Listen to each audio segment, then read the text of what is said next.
자, 여러분 교재의 288페이지가 되겠습니다. 자, 이 정통적 우리의 분석 기법인데, 자, 이 화폐의 시간 가치를 고려하지 않는 방법이 되겠습니다. 자, 이 정통적 우리가 분석 기법은 거기 보시면은 크게 이 단순 회수 기간법이라고 있습니다. 자, 이 단순 회수 기간법과 회계적 이 수익률법 또는 회계적 이익률법이라고 하죠. 크게 둘로 우리가 나누어 볼 수 있습니다. 자, 이때 단순 회수 기간이라는 우리 또 요 개념이죠. 단순 회수 기간은 예를 들어서 우리 가끔 이제 이런 표가 주어집니다. 시험 문제 0년이라고 나오면요. 자, 우리 문제 보는 표에 0년이라고 또 주어지는 경우가 있어요. 0년은 현재 시점. 그럼 현재 시점 우리가 마이너스 2억 원이라는 건 뭐죠? 마이너스는 돈이 나가는 거. 그러니까 현재 시점 투자 금액이 2억 원이다 이런 얘기입니다. 그러면 투자를 했어요. 그럼 투자로부터 1년 차에 얼마? 플러스 1억이라는 수입이 들어왔고 또 2년 차에도 얼마냐면은 1억이 들어왔어요. 그럼 또 3년 차에 또 얼마? 1억이 또 들어왔다. 자, 그러면은 여러분이 현재 투자한 금액 2억 원을 미래에 예상되는 현금 수입 가지고 회수하는데 몇 년 걸리냐면은 2년 걸린다. 그 2년이 단순 회수 기간. 그러니까 투자로부터 미래에 예상되는 현금 수입을 가지고 현재 투자 금액을 회수하는 데 소요되는 기간이 단순 회수 기간이라고 해요. 자, 그러면은 이 독립적 투자, 여러분 한 투자 안에 의사결정이 독립이라는 건 다른 투자에 영향을 미치지 않는다. 영향 미치지 않고 독립이라는 얘기인데 여기서 이 투자 안에 회수 기간, 자, 이 투자 안에 회수 기간이 몇 년? 지금 2년. 2년 소요된 거죠. 2년. 그런데 기업이 설정한 목표로 하는 회수 기간. 자, 기업이 설정한 목표로 하는 회수 기간이 예를 들어서 5년이다. 그럼 5년보다 더 빨리 회수했네요. 그럼 더 빨리 했으니까 좋죠. 이때는 투자를 채택을 한다. 투자를 채택을 하고 반대로 요 기간이 5년인데 이 투자의 회수 기간이 예를 들어서 8년이다. 8년이면은 미래에 불확실성에 따른 위험이 너무 높아요. 회수를 못했으니까 5년 내에 이때는 투자를 하지 않는다는 내용이에요. 자, 이런 독립적 투자 아니고, 자, 그리고 상호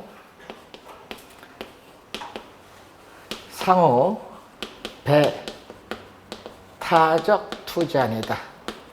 자, 상호 배타적이라는 것은 하나를 선택하면 나머지는 배제시키는 거. 그래서 항상 뭐에서 따지냐 하면요. 투자하는 것에서 따지습니다. 요 투자를 뭐 한다? 채택하는 것에서 따지는 거예요. 자, 투자 안에 회수 기간이 기업이 설정한 목표로 하는 회수 기간보다 뭐죠?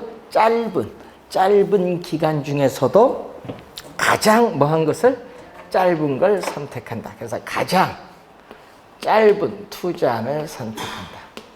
가장 짧은 단기간, 가장 단기에 투자안을 선택을 한다는 내용이죠. 자, 이 내용이 28회 시험에 또 우리 출제를 했었는데, 자, 28회 시험에 이 개념, 가장 짧은 단기 투자를 선택하는 거고, 이 표가 주어졌을 때 계산하는 문제도 또 28회 시험에 출제를 했어요. 자, 뭐 어려운 내용은 아닌데, 그래서 단순 회수기간법인데, 문제는 지금 2년 걸렸거든요. 그럼 이 회수기간 이후, 뭐 3년, 4년, 회수기간 이후에 현금 흐름을 고려하지 않는다. 이런 문제점도 가지고 있습니다. 회수 기간까지만 딱 보니까. 자, 그래서 그런 내용을 한번 확인해 보시면 되겠고, 자, 여러분 교재 289페이지 문제가 하나 있어요. 자, 한번 출제된 문제 한번 볼게요. 자, 거기 보시면은 다음 부동산 투자안에 관한 단순 회수기간법의 회수기간을 구하는데 그 표 밑에 보세요. 표 밑에 초기 투자액은 최초 시점에 전에 투입을 한다. 그러니까 현재 투자 금액이 얼마? 1억 원이다. 1억 원. 초기 투자액 1억 원 나왔어요. 자, 그런데 각 기간 내, 또 그 표 밑에 각 기간 내 현금 흐름은, 자, 밑줄 긋습니다. 매월 말 균등하게 발생. 밑줄. 여러분, 이 말이 있어야 돼. 매월 말 균등하게 발생. 이 말이 있어야 답이 나와요. 만약에 보기에 이 지문이 없으면 정답이 없어요. 그러니까 이런 조건이 중요한데, 그럼 1억 회수하는데 몇 년 걸려요? 1년 차에 3천, 2년 또 2천 하면 5천이죠.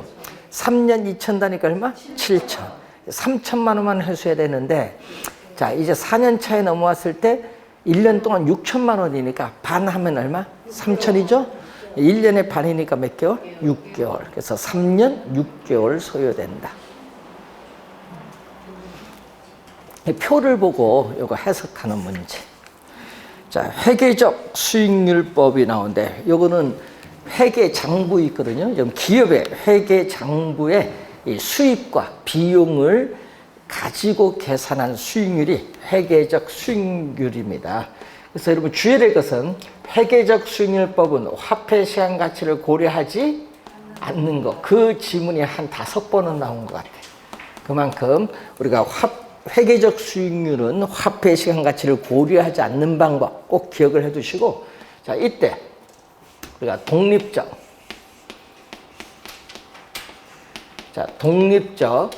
또 투자안일 경우에 회계적 수익률은, 자, 회계적 수익률을 평균 수익률이라고도 하는데, 왜 평균 수익률이냐면요, 요 수식을 보면 나오죠. 연평균. 자, 여러분 교재 수식 보시면은 연평균 뭐죠? 순이익. 매년 평균적으로 발생하는 순이익을 우리는 또 연평균, 매년 평균적으로 발생하는 걸로 투자한 금액으로 나눠주죠. 그래서 이게 회계적 수익률 또는 평균 수익률이라고 해요. 자, 이 회계적 수익률이 기업이 설정한 목표로 하는 수익률이 있어요. 그 목표로 하는 수익률이 이게 5%다. 근데 5%보다 더 컸다. 여기가 더 크면은, 그래서 뭐 8% 나왔다. 그럼 투자를 하죠. 5%보다 더 크니까 이때는 투자를 채택을 합니다. 근데 반대로 목표로 하는 수익률보다 5%보다 작았다. 그럼 투자가 이루어지지 않는다. 자, 그러면은 또 이 상호 배타적 투자. 자, 상호 우리가 배타적 투자하는 또 29회 시험에 출제인데 한 거 투자를 채택하는 거에서, 자, 요거죠. 회계적 수익률이 목표로 하는 수익률보다 큰 투자안 중에서도 회계적 수익률이 회계적 수익률이 가장 큰 걸 하나 선택을 해요. 가장 큰 걸 선택해서 나머지는 배제시킨다. 이것은 우리가 9회 시험에 또 출제를 또 한 지문이 되겠죠. 28회는 우리 회수기간법에서, 29회는 우리 회계적 수익률법이 또 지문에 출제를 했습니다. 자, 그리고 이제 291페이지 보시면은 이 290페이지죠. 할인 현금 흐름 분석법이 나오죠. 자, 부동산 투자로부터 그 여러분 장래 예상되는 현금 흐름. 자, 여러분 현금 흐름은요, 두 가지가 있죠. 우린 돈이 들어오는 것을 뭐죠? 일정 기간 동안에 돈이 들어오는 것을 현금 유입이라고 하고, 또 일정 기간 동안에 돈이 나가는 것을 현금 유출. 요걸 현금 흐름, 돈 들어오고 나가는 거. 그래서 미래에 예상되는 현금 흐름을 현재의 가치로 한다. 현재의 가치로 할인을 해요. 그래서 투자를 할 거냐 안 할 거냐 결정하는 방법을 할인 현금 흐름법이라고 하죠. 그래서 우리는 discounted cash flow라고 합니다. 자, 요 내용인데 문제는 세후 소득 기준이에요. 자, 할인 현금 흐름 분석법은요, 세전이 아니라 뭐를 기준? 세후 소득이다. 세전이 아니라 세후 소득 기준이에요. 자, 여러분, 우리 투자 첫 시간에 배울 때 이거죠. 부동산을 우리는 투자를 해서 취득을 하면은 보유기간 동안에 부동산을 운영하잖아요. 운영하면서 임대료 수입이 발생하는 걸 뭐라고 하죠? 임대료 수입을 소득, 이득. 보유기간 동안 운영하면서 얻는 임대료 수입. 그리고 처분을 했어요. 그럼 처분 가격과 취득 가격의 차이.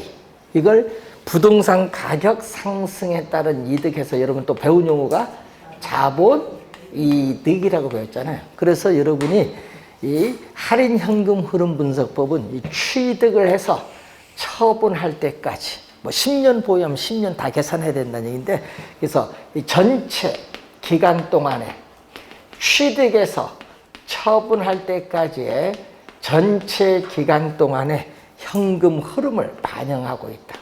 그렇기 때문에 상당히 정밀하게 분석하는 겁니다. 뭐 여러분 대충 분석하는 것이 아니라 정밀하게 분석하는 방법이 되겠죠.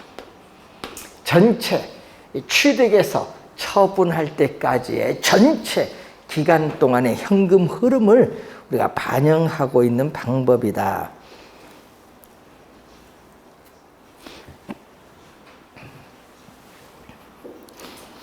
자, 여러분 교재 291페이지 보시면은 자, 순현가법 개념이 나오죠.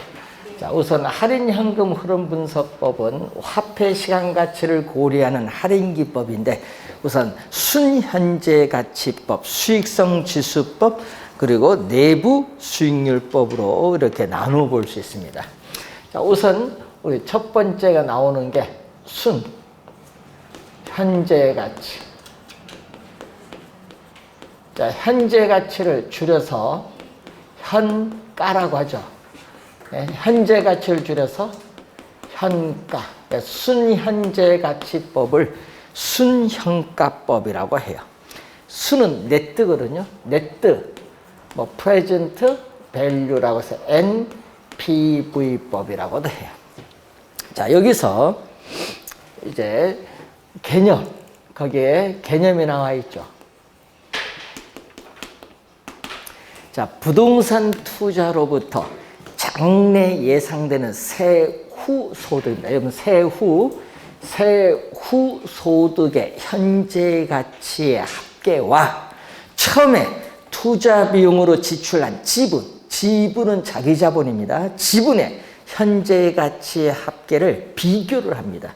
그래서 투자 결정을 하는 방법을 순현재 가치법이라고 하는데, 그래서 시험 문제는요, 만약에 원래 이론이 나오면 개념이 나오거든요. 개념 나오면은 개념, 투자, 결정 요걸 나올 때 순현가의 개념은 자주 출제가 되는 용어예요.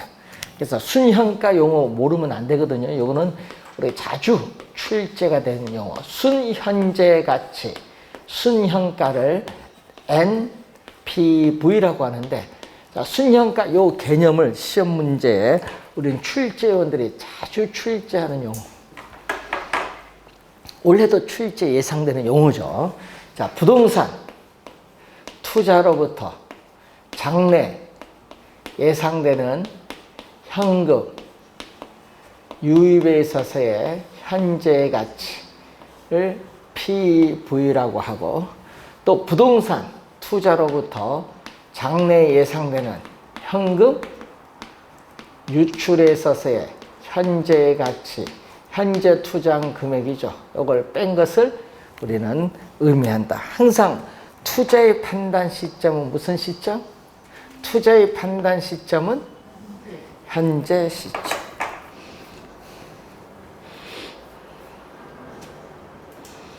자, 이때 미래에 예상되는 현금 유입은 돈이 들어오는 뭐죠? 수입이고, 현금 유출은 돈이 나가는 비용으로 이렇게 말을 바꿀 수도 있어요. 자, 이때 이 현금 유출은 아까 뭐죠? 처음에 투자한 뭐라고 한다? 지분이라고 하죠. 지분.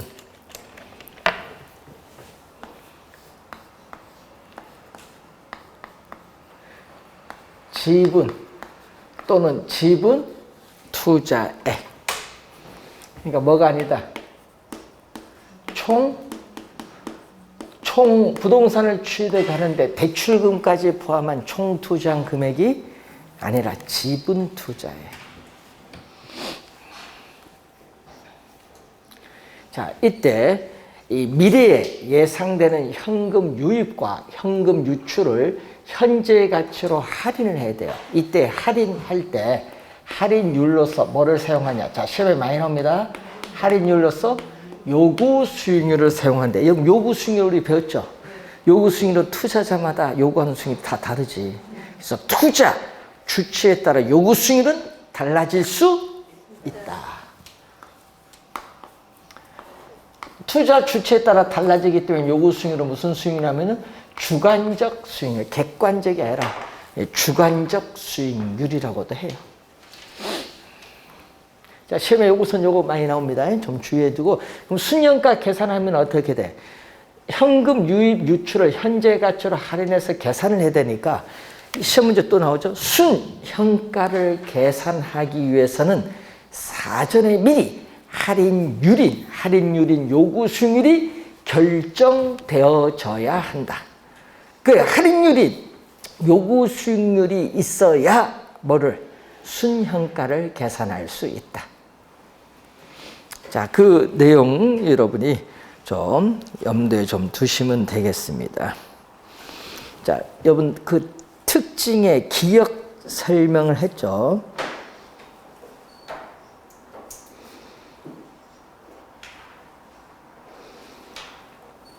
자, 그러면은 이제 투자할 거냐 안 할 거냐, 또 아까 또 우리 뭐죠? 독립적 투자안. 자, 중간에 또 보시면 투자할 거냐 안 할 거냐. 자, 현재 가치는 현금 유입의 현가에서 현금 유출의 현가를 뺀 건데, 문제는 이건 0, 뺄 때는 뭐를 기준? 0을 기준으로 0보다 크냐 작나. 0보다 크면은 현금 유입의 현가가 현재 투자 금액보다 많기 때문에 투자를 채택을 하고, 그 반대인 경우는 투자가 이루어지지 않는다. 자, 여기서 주의해야 될 것은요, 이게 뭐를 0. 근데 시험에는 또 1로 출제를 많이 해요. 시험에는 뭘로?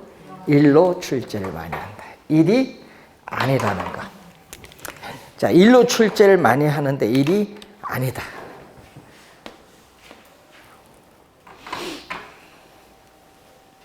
그래서 암기하실 때요, 순현가는 뭐죠? 0을 기준, 그러니까 순0 이렇게 암기해 두면 돼요. 순현재 가치는 뭐를 기준으로 판단? 0을 기준으로 투자를 채택하느냐, 기각하느냐를 판단한다. 순0 이렇게 암기해 두면은 잘 틀리지는 않을 거예요. 자, 그리고 상호, 배타적 투자. 자, 상호, 배타적 투자의 경우에는 또 투자 이루어지는 게 요거죠. 현재 가치가 요거 0보다 크다. 투자를 채택하는 거. 현재 가치가 0보다 큰 투자안 중에서도 또 현재 가치가 가장 큰 투자안을 선택을 하는 겁니다. 가장 큰 투자안을 선택한다. 자, 투자 의사결정 요것도 잘 기억을 해 두시고, 자, 밑에 특징의 두 번째 니은 보면 이 얘기 나오죠.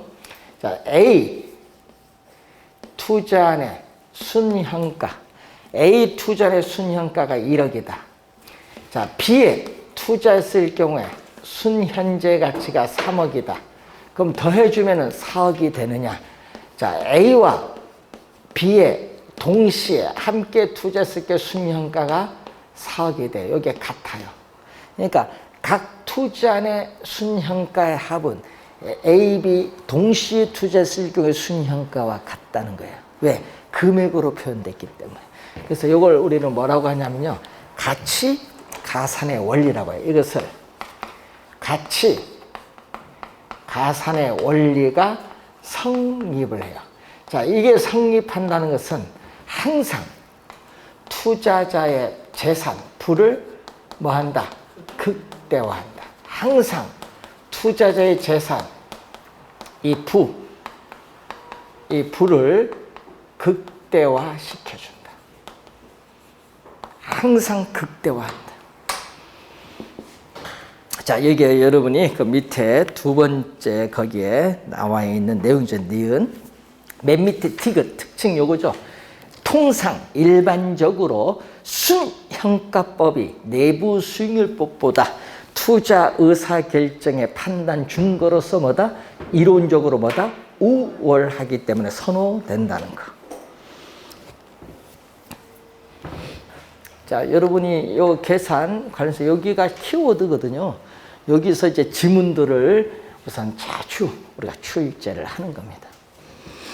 그러면 우리가 시험 문제 요즘에 이론 나오잖아요. 26회부터 30회까지는요. 이론이고 25회와 31회는 수익성 지수 계산 문제 출제했거든요. 그럼 최근 5년 동안 이론은요. 순형가의 개념, 수익성 지수의 개념, 내부 수익률 개념, 투자할 거냐 안 할 거냐 판단, 할인율, 가치 가산의 원리 이걸 지문 속에 막 섞어서 출제하는 것밖에 없어요. 개념 특징을 잘 알아두시면 됩니다. 자, 그럼 순형가법을 응용했어요. 순형가법을 응용해서 나타나는 게 292페이지에 나오는 수익성 뭐다? 지수법.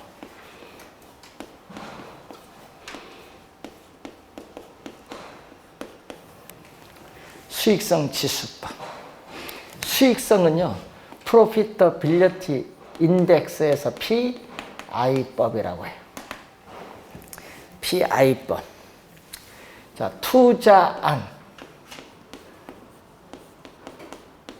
자, 투자안들의 순현재 가치는 같아요.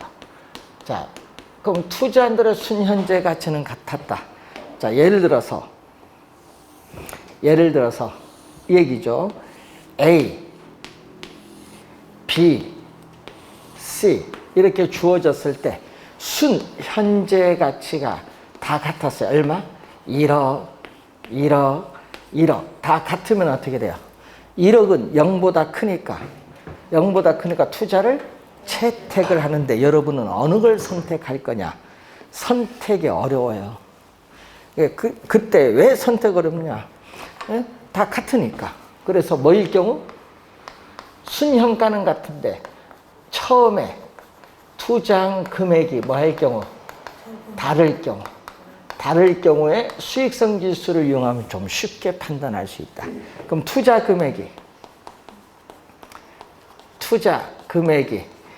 A는 10억, B는 15억, C는 20억을 투자한다. 그럼 여러분들은 당연히 투자 금액이 작은 A를 선택을 하겠지. 예? 투자 금액이 다를 경우 이해인데 A가 뭐죠? 자, 우리 저번 주에 변이계수 배울 때 A 투자니 다른 투자 대상과 비교합니다. A 투자니 다른 투자 대상과 비교할 때를 우리는 앞에 뭐를 붙이냐 하면요. 상대적이란 말을 붙여. 변이계수는 상대적 표준 편차잖아요. 그래서 이렇게 A 투자니 다른 투자 대상과 비교할 때는 상대적을 붙이고 상대적 뭐를 나타내죠? 수익성을 나타낸다. 이 수익성 지수법은 상대적 수익성을 나타내는 비율입니다. 상대적이라는 의미 이제 배우셨어요? 다른 투자 대상과 비교할 때 A는 상대적으로 어떠한가? 이걸 얘기해요. 자, 그러면 이제 올해 또 출제가 또 예상되는 또 무슨 거? 수익성 지수에 또 뭐가 있다? 개념. 또 중요하죠. 항상 이 개념은 중요합니다. 자, 독립적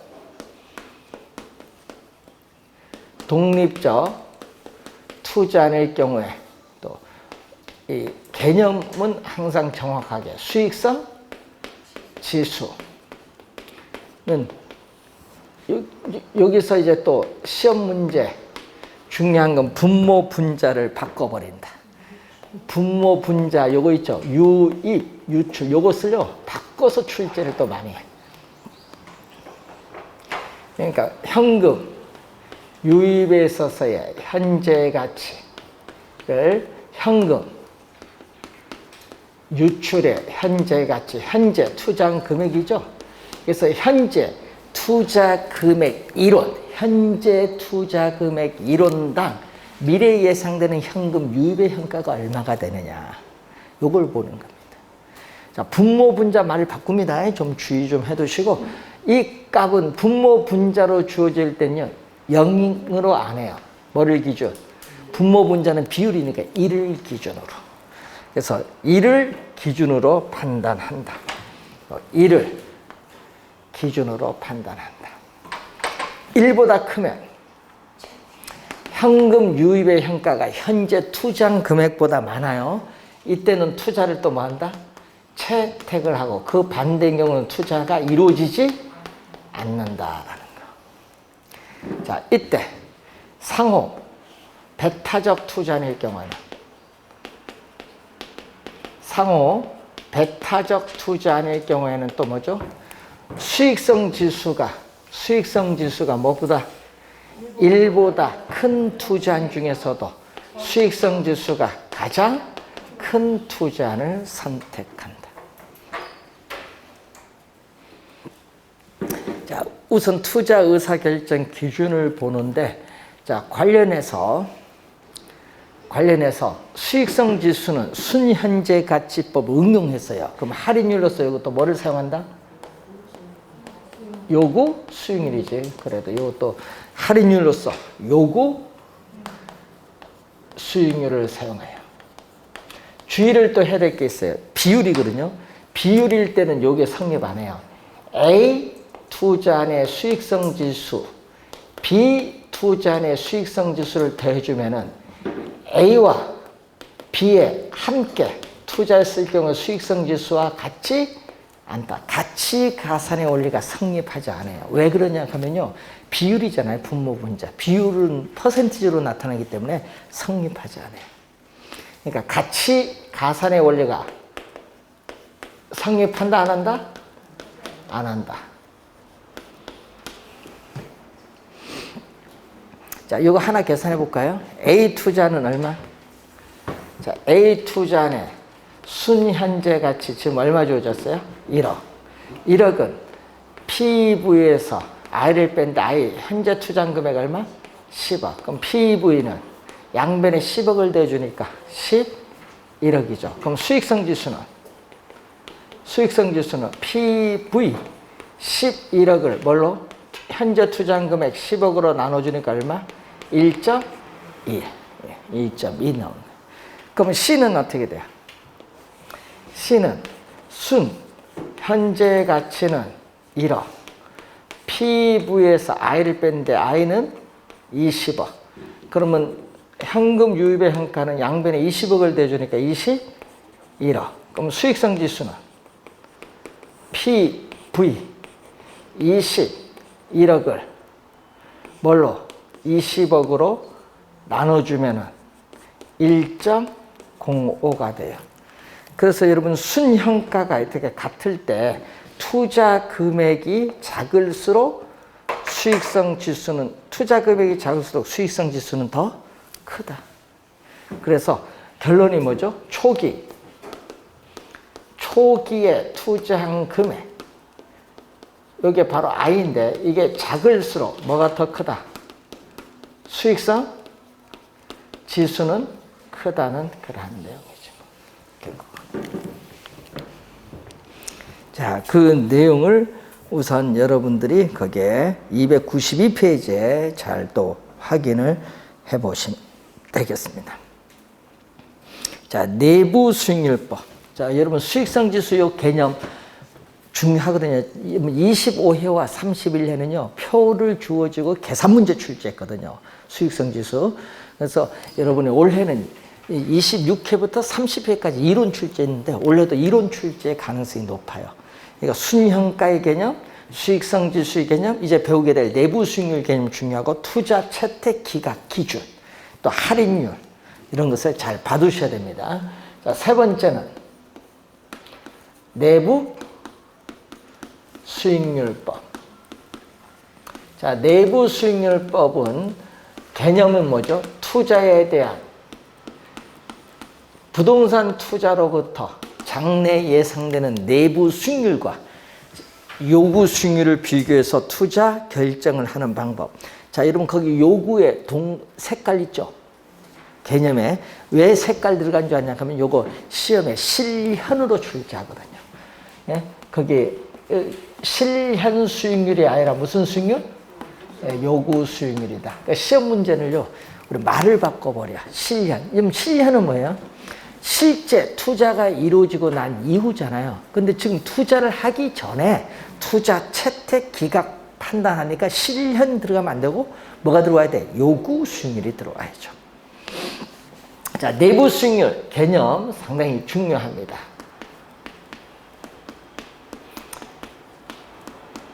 자, 내부 수익률 개념을 보면은 자, 부동산 투자로부터 장래 예상되는 현금 유입에 있어서의 현재 가치.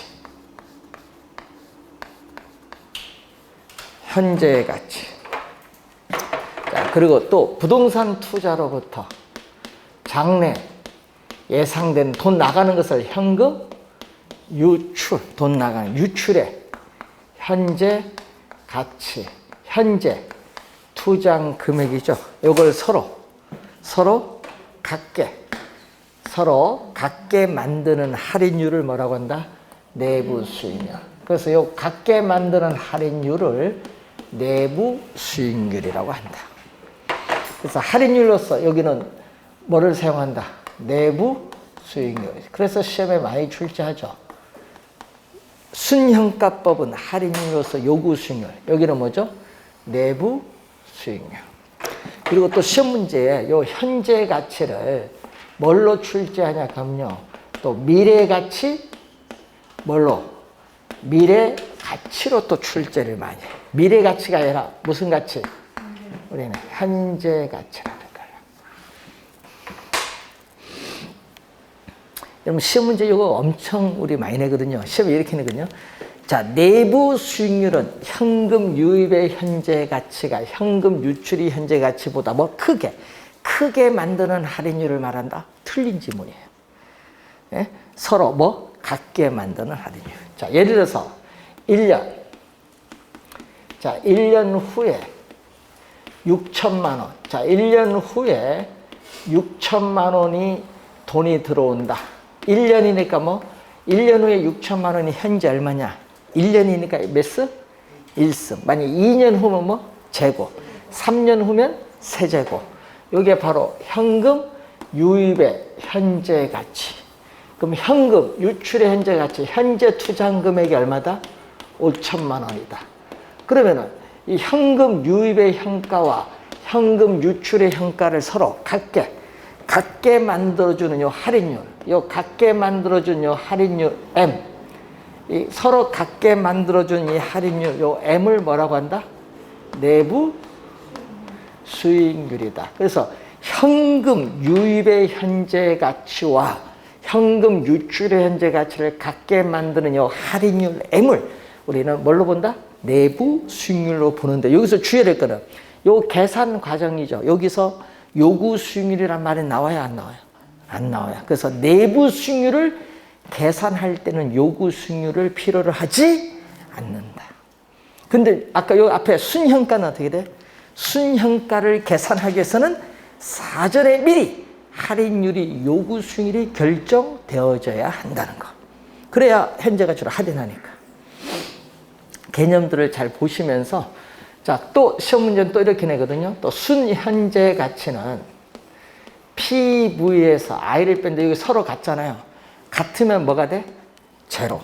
그럼 또 시험 문제는요. 순현가를 0으로 만드는 할인율을 말한 또 시험에 낼 때는요. 순현가를 0보다 큰 할인율.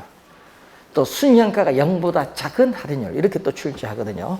0으로 만드는 할인일 때 순현가가 0이 될 때 내부 수익률과 요구 수익률은 뭐다?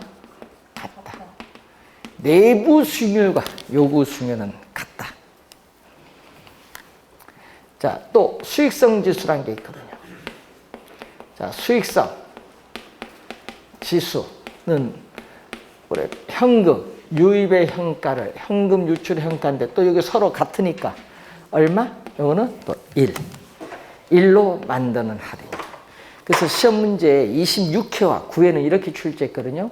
26회와 9회는 우리 순현가를 다 0이면 가정을 했죠. 뭐뭐 시면 가정을 했어요. 그럼 수익성 지수는 얼마다?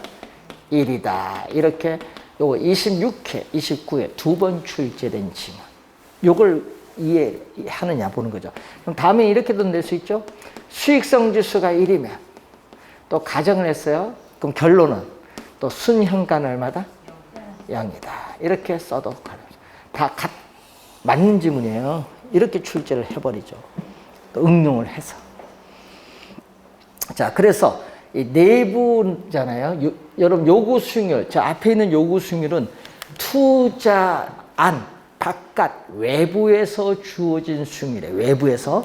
요거는 외부가 아니라 내부. 투자안 내부 자체 내부에서 주어진 수익률이다. 그 말이에요. 자, 그렇게 생각을 하시고 또 독립적 투자안.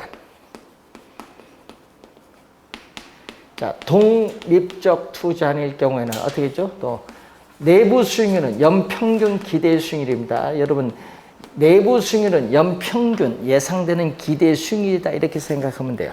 이 내부 수익률이 뭐와 비교하는 거죠? 요구 수익률과 비교했을 때 이 최소한의 요구 수익률보다 크면은 투자를 뭐 한다? 채택을 하고 그 반대인 경우에는 투자가 이루어지지 않는다. 자, 그리고 또 상호 배타적 투자일 경우에는 내부 수익률이 요구 수익률보다 큰 투자안 중에서도 내부 수익률이 가장 큰 투자안을 선택한다.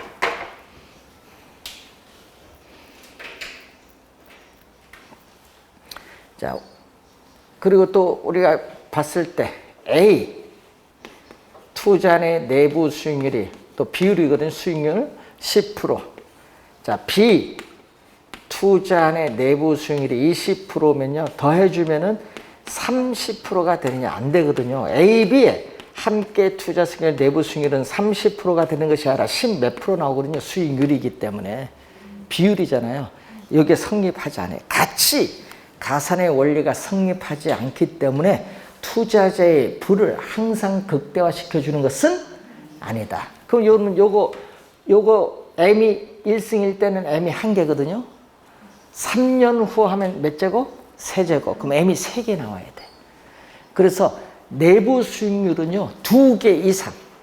2개 이상의 복수의 내부 수익률이 존재할 수도 있어요. 그럼 그 2개 이상일 때는 요구 수익률과 어떤 걸 비교할 거냐? 비교하기가 어려워요. 그때는 내부 수익률을 적용 못하고 뭐를 적용해야 된다? 순현가법을 적용해야 됩니다. 또 요 방정식 풀었는데요. 내부 수익률이 존재하지 않을 수도 있어요. 여러분 우리 고등학교 배운 이런 게 나올 수 있거든요. 여기 I라는 허수가 나올 수 있어. I가 나오면요. 대소 판별이 안 돼. 크다 작다 판별이 안 돼. 그럼 우리가 내부 수익률, 실수의 내부 수익률이 존재하지 않을 수도 있다. 이 말은 이렇게 허수의 내부 수익률이 존재할 수 있는데 이때는 내부 수익률을 적용 못해요. 내부 수익률이 없으니까 그때는 뭐를 적용? 또 순현가법을 적용하는 겁니다. 그럼 여러 가지 측면에서 그렇다. 그렇게 보시면 되겠습니다. 자, 그래서 여러분 교재에 있어서 294페이지 그 중간에 색깔 있죠. 순현가법으로는 타당성이 있는 투자 사업이 내부 수익률법으로는 타당성이 없을 수도 있다. 물론 그 반대인 경우도 성립될 수 있죠. 이 말은 뭐죠? 내부 수익률법으로 또 타당성 있는 사업이 순현가법으로는 타당성이 없을 수도 있다. 이 말이겠고, 그 또 바로 밑에 순현가법이 내부 수익률법보다 투자의 증거로서 우월한 것으로 평가되고 있다. 일반적으로. 자, 그리고 295페이지 밑에 뭐죠? 우리는 거기에 세 번째, 밑에서 세 번째 2개 이상의 내부 수익률이 동시에 생길 수도 있고, 또 맨 밑에 어떻게 돼? 허수의 내부 수익률이 생기기로 한다. 그러면 여기 허수의 내부 수익률이 생긴다는 것은 실수의 내부 수익률은 존재하지 않을 수도 있다는 거죠. 자, 그 내용을 한번 확인하는데, 원래 시험은요, 이 계산 문제보다는 뭐를 갖고? 개념. 그러니까 여기서 순형가의 개념, 수익성 지수의 개념, 내부 수익률 개념, 투자 채택 기각 기준, 그걸 잘 확인하고 가치가산의 원리, 할인율, 요거 확인하면요, 여기서 문제를 물어요. 계속. 그래서 여기서 시험 문제 나오면요, 어려운 유형으로 안 내요, 이론은. 그래서 그 정도 개념, 올해는 계산 문제보다는 이론으로 출제 예상이 되고 있습니다. 작년에는 계산 문제 냈기 때문에 올해는 이론으로 한번 정리를 좀 잘 해두시면 되겠습니다. 자, 여러분 교재 306페이지의 금융이론은 잠시 쉬고 시작합니다.